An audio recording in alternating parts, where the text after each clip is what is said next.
എല്ലാവർക്കും നമസ്കാരം. സ്വാമി ശരണം.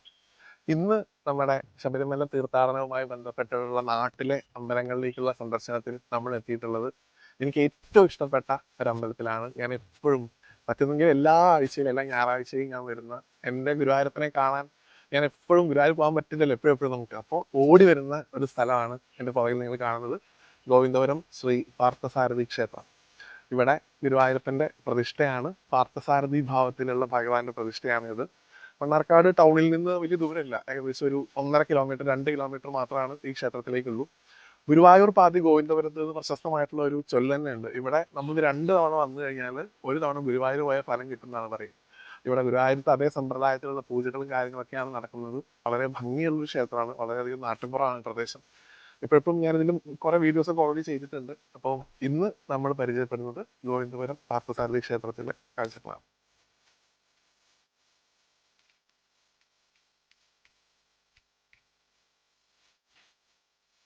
ഗോവിന്ദപുരം പാർത്ഥസാരഥി ക്ഷേത്രമാണ് ഇത് നിങ്ങൾക്ക് പുറകിൽ കാണുന്നിരിക്കുന്നത്.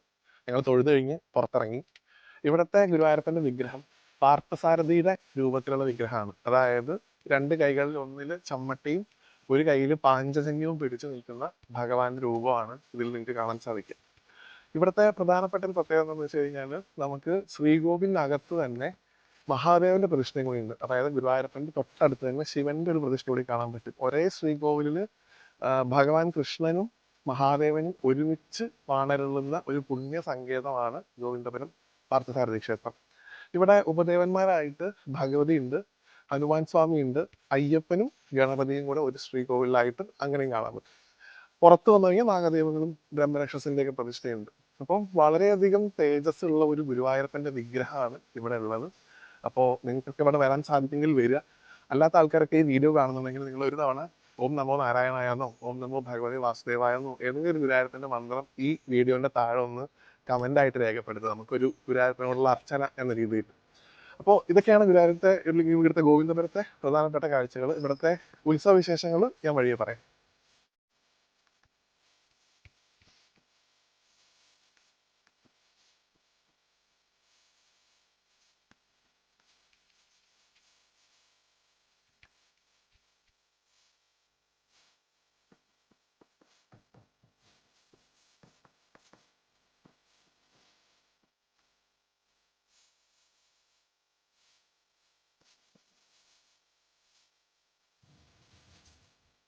തിരുവനന്തപുരം പാർത്ഥസാരഥി ക്ഷേത്രത്തിലെ ഏറ്റവും പ്രധാനപ്പെട്ട ഉത്സവം ഏകാദശി മഹോത്സവമാണ്. അതിന് തൊട്ട് മുമ്പ് നടക്കുന്ന 10 ദിവസത്തെ ഉത്സവം ഏകാദശിയോട് കൂടി അവസാനിക്കുന്ന രീതിയിൽ അതിന്റെ പിറ്റേ ദിവസം ദ്വാദശി സമർപ്പണമൊക്കെ ഉണ്ട്. എന്നാലും ഏകാദശിയാണ് ഇവിടുത്തെ ഏറ്റവും പ്രധാനപ്പെട്ട ഉത്സവം. നല്ല തിരക്കായിരിക്കും ഇവിടെ. ഇവിടെ നിന്ന് തിരിയാൻ സ്ഥലം ഉണ്ടാവില്ല.